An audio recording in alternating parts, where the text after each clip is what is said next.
Going live now for number 40. And I know I promised some truthiness, and that's all very good. First, I'll tell you a little bit about here and now, just in the friendly, casual, viewer friendly mode, which is that, as you can see, this is a darkening room, and it visibly did so, went from lit to darkened in the space of a moment very recently. Local time is just after 3 p.m. or klockan 15. And that is sunset about right now. So what were you at? We are at about 6 hours of daylight right now. And for many of the people I know, this is in every year a sort of occasion for, oh, that is so cool. It's going to be dark all that time, and wow, you're in this dark land in the winter, and all of that's kind of true. Of course, this is, although not the far south of Sweden, it is in the southern half of Sweden where the majority of the population live, and every Norwegian, northern Swede, Finlander, and any number of other people, if you look at the globe and just run your finger around that whole subarctic zone, you will see that a whole bunch of people are laughing at this video and saying Crimea River, you've got 6 hours right now. Come on, that's a quarter of the cycle. I mean, wham. And yes, that is true. In the when standing in the Nordic lands, to talk of, wow, it's really dark a lot of the time here, is it's not a topic of conversation. It's like, look, that tree is growing. It's not exactly remarkable in the literal sense of the term to remark. But still, take a little credit among the viewing audience, just because it is, to me, still very, very pleasurable to watch the days and the nights undergo their respective extremely visible shifts in length year long. Here, it's a really nice thing about living here, is that it is at least a weekly perception year long to note the shift in length, that in a sort of lifestyle affecting way. I mean, it matters to your routines of the day and what it's like when you get up and what it's like when you do this or that. It's not something you notice over the course of months. It's a daily to weekly perception. So anyway, enjoying that particularly today. It was a relatively nice day. It's been rather an iron gray, drippy kind of December, and today, had a nice bright feel to it. So that shift was real striking. For those of you who haven't been here, the sun goes up and then travels, doesn't go up to the top there on the top of the sky. It goes up and then it travels over and sets a little ways over there. All right. Now, what is that business about, trying to tell the truth on the internet? Well, there's all kinds of truths, right? I could tell you a truth, about myself. I could try to tell you a truth about yourself, right? Oh no, he's right. Oh my! I could tell you a truth about out there. They, right? Them. And all of that bullshit is all over the internet anyway, right? So I'm not doing anything different. Let's see a stab at a thing or two. And to recognize too that often just because something is true doesn't mean it's all that really significant. Doesn't have to be life-changing or threatening or revelatory, right? Because something isn't significant or life-changing or revelatory also doesn't mean that everyone just knows it. Epistemological musings of the moment, but it's relevant, okay? I think it's a relevant context for a couple of these things. Well, should we start with a thing or two about myself? One thing that makes it hard to connect with people in a medium like this, which is, as I mentioned last week, basically just being on TV, is the lack of certain shared values. When you say X, Y, Z, and because of this distinct lack that I know is there, I know that my XYZ just isn't going to mean, maybe it's great. It means what it means to you out there, but it seems to me that lack of context actually of what that is to me because of a particular value is worth discussing. So here is a particular lack, a deficit, almost certainly by any number of other people's commentary over the years, which is that I don't get family. Now, I have a family. I'm married. I have 3 kids and all that. Now, I get that part, actually. So I'm not really talking about this family, shall we say, the biological spawn and the sets of commitments that led to it and now persists, about it, and any intuitions, commitments, snap judgments, extreme positions I may take in that regard. Actually, I get all that. I've had ample experience of them firsthand, and it's pretty clear. So rest assured, no, that aspect of family, I'm on board with that. Can't say I chose it. Can't say that I believe, but I definitely experience it. I'm that kind of a mammal, I suppose. Well, if we look at what I'm talking about then, when I say I don't get family, what does that mean? I'm talking about family as an identity, a legacy, due to being born. The members of your siblings, your parents, the extended family, the clan, that sense of identity. Now, I have been in the thick of such things in ways that I really enjoy or impress me, or admire. There have been instances of these kind of get-togethers, whether they're regular on a part of given set of people, or whether they're irregular. The sort of all pitching in together and stuff like that can be pretty impressive. Now, I also understand a lot of the feelings about that in the moment, not of identity, but of just excitement or enjoyment that people are doing this. But I've experienced that with people I'm not related to at all. And somebody can say, oh, that's different. Well, not in my experience, it's not. And that's the deficit. Whatever you're supposed to feel about your relatives when they all pitch in together on something, I don't perceive or experience that any differently than when a bunch of people I know or some I know are pitching in on something that I'm involved in too. So that I don't get. And there's other aspects of it. I mentioned the word identity, this sense of who I am. Remember where you're from. Well, I get that in terms of class, and I get that in terms of a region. I get that in terms of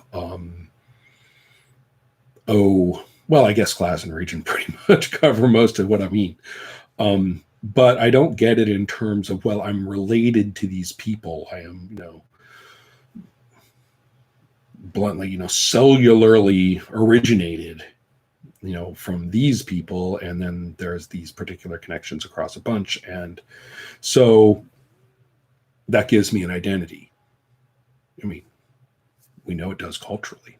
I have a surname, at the very least, but I have no experience of it. And then other times, people have said things along the lines of, well, no matter what, you'll have your family, or, what it all comes down to is family. And you've heard all these phrases, and I'm not talking about them in media. I'm talking about them from out the mouths of the people that I'm dealing with at the moment. And again, I'm not talking about their own kids and their own self-produced and you can include adoption and all the rest of it into that. I'm fine with that. What I'm talking about is looking back and around one's point of origin, biologically speaking, and calling that family. And I don't get it. I really don't. I don't feel it. Yes, of course, I know some of the people in that category pretty well, and they know me pretty well. And yes, I have a lot of shared history with them. Willy nilly, we were in the same spot, and economically and otherwise, hooked up. So obviously, we're going to have a lot of relevant history to one another and have feelings about all those things. I get all that. But that's what I get. The notion that there's other feelings, other consequences, other obligations, other identity or levels of identity that are tied into that are important. Those should be important. They should matter. Well, I've looked at a whole bunch of important decisions that I've made in life from a fairly early age. In fact, earlier than you might think. And no, they don't. They don't. If I go to the funeral of somebody in that category, for example, it's because I liked that person. Same with weddings. And otherwise, it's not important. Somebody in that category whose kid is in trouble. Do I know that kid? Do I like that kid? Am I connected in some fashion to how all that is happening? And considering the size and the many levels of my extended family, in many cases, the answer is not particularly. Now, this may make me, in many people's sense, a monster, because that's what they've said. That's the reaction. When I make such a decision and I am not demonstrating, and along with not demonstrating, therefore not invoking verbally the importance of this variable to me on its own as such, that variable, invoking it and demonstrating my commitment to it, and in fact demonstrating quite the reverse, is a matter of shock and horror in many cases. It's like, what do you mean? And now we can turn to media and storytelling. And I fancy that in quite a bit of the literature, that this value is often called into question. It's often put to the test and in many cases fails in relation to some other value. The acknowledgement that this is a question, a matter of rather confrontational choice for a given person, seems apparent when we look at theater and literature. And I get that. In fact, I often relate to it very strongly. But then I'm reading this and everybody says, okay, well, that guy's the villain. And I'm kind of going, he is? Edmund the Bastard in King Lear. He's the villain? He is?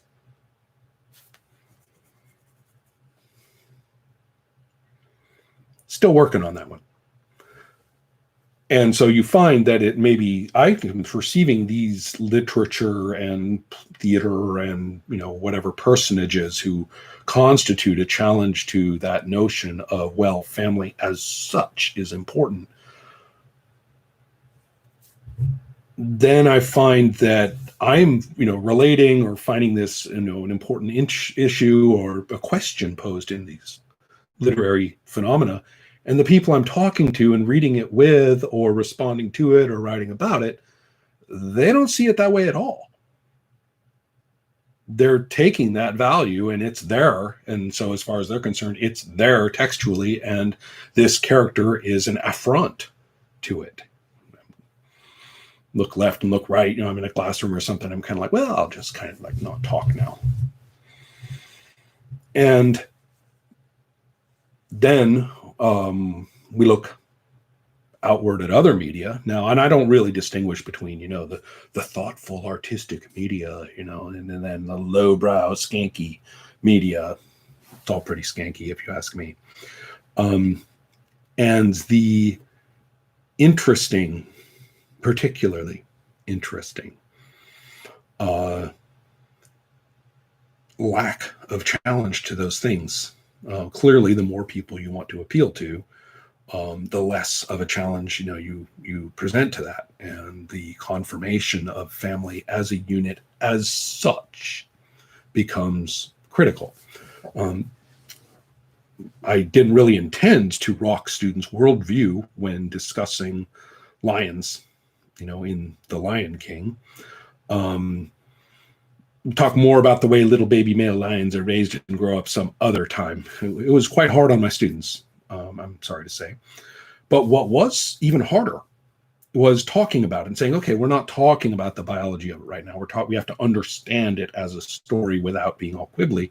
Let's take a look at that. Why should he be listening to his fucking father in the sky? Seriously. I mean, aside from the fact that it's James Earl Jones' voice, which I grant to you, puts a pretty heavy thumb on the scale. But in terms of content, right? Mufasa speaks to him from the sky, Simba, blah, blah. And I'm kind of sitting there going, why exactly? Because Daddy says not following. No resonance. I'm not moved. I understand that's where it's supposed to go, and then I get to watch it play out because that's the way it goes, and that's, I guess, what you do in a movie when that happens, but not there. So am I asking you or challenging you by this? Am I saying, you see, you fool, you have this value that you hold? I do not. See, I can do that, that Edmund the Bastard thing too. It's kind of fun. But that's not really what I'm up to. What I'm really up to is the interesting thing that I have no idea whether this deficit on my part was, or how it originates. Are we talking about some fascinating further minor nuance on the whatever spectrum? Well, yes, we scores low on that one, so his spectrum profile is this or that, whatever, maybe. Or are we talking about cultural input? The gear didn't catch, or I didn't get the right input that, clicked it all in correctly. Or we could go to motivational psychology and say, oh, well, you didn't get the proper, connection. Mommy didn't, hold you right or something. And so, that primal connection didn't form. So you've got this kind of, trauma, some sort of, it's a point of neurosis for you. Or are we talking about maybe picking up stuff culturally where for whatever reason, desire to rebel, just associations of the moment, who knows, maybe just a trivial cumulative associations. And I'm finding this or that kind of character appealing, or that kind of story that they're in appealing, because these characters are kind of dickish a lot of the time. And you find that appealing. And so you say, okay, I'm, I guess I'm not into family now. And then you just keep adopting them, and your habits get set, and you get freaking old, and, that's who you are now. But you can't tell. You don't know. Maybe it's a pose after all, right? Maybe it's a pose. Maybe I like the shock and horror that people, respond with.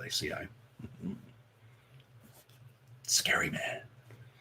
I said the thing. I didn't say the thing. How can you not say the thing? Maybe that's what it is. But my point is regardless of what all these things may be, the origins of what is now a fixed pattern, a habitual way of looking at things, something that drives decision making and has as long as I can remember.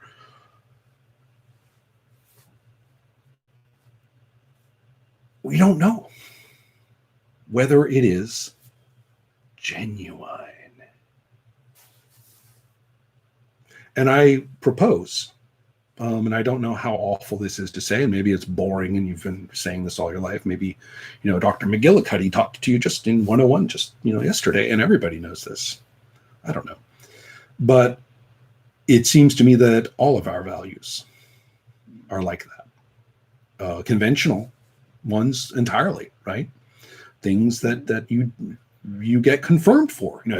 Almost every movie you go to, almost everything you read, almost every person you talk to, people respond to the important decisions that you make, and it's confirmed. You fit, you make sense to everybody, with some point of view that you have on something. And I don't mean some point of view like, well, I'm thinking about this, I have this point of view. It's more like, no, these are operative phenomena in what you have chosen to do, or where you find yourself, what you find yourself doing.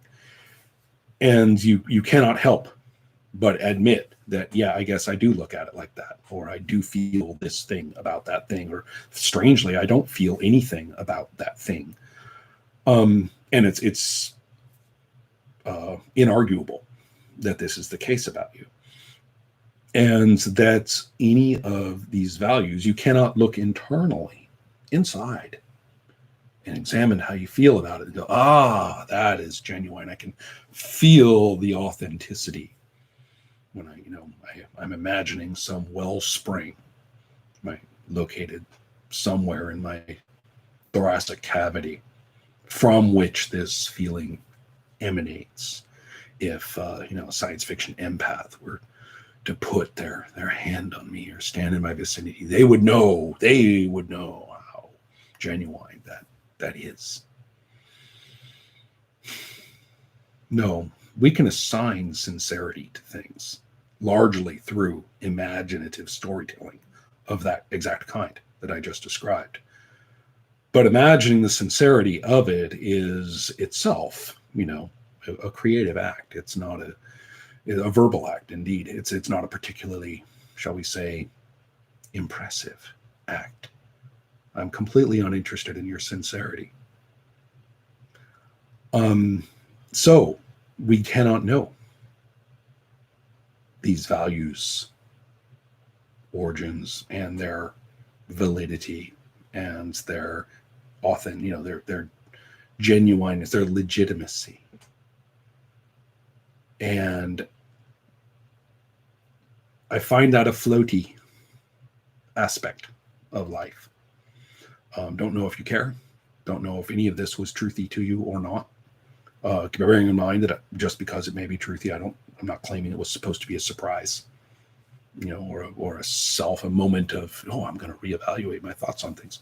Not particularly. That's not what I mean by truth. Just things that I'm not really expecting to see a lot of that demonstrated on the internet, when that held value and your awareness of the fact that, no, it's not validated because you feel sincere about it or have been demonstrated to actually do it.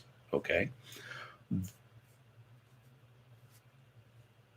To have a value expressed that is very much not the kind of thing that you're going to be seeing confirmed in the media and the habitual talk of the people around you, of which I think what I just said was a fair example. It's not going to get the clicks. It's not going to open up other people to imagine their own sincerity about the same thing and feel good about it. So how do we communicate about these things? Not in the sense that, I must share this because it is so troubling, where's my hug? But more in the sense of, who are we talking to each other on TV all day like this? Wouldn't anybody like to know? So how do we talk about things like that in a way that is normative to the person speaking, and the other person understands that's where they're coming from, so that when I say XYZ, they know it's in the context of that value as part of the way we're talking to each other here? Not seeing a lot of that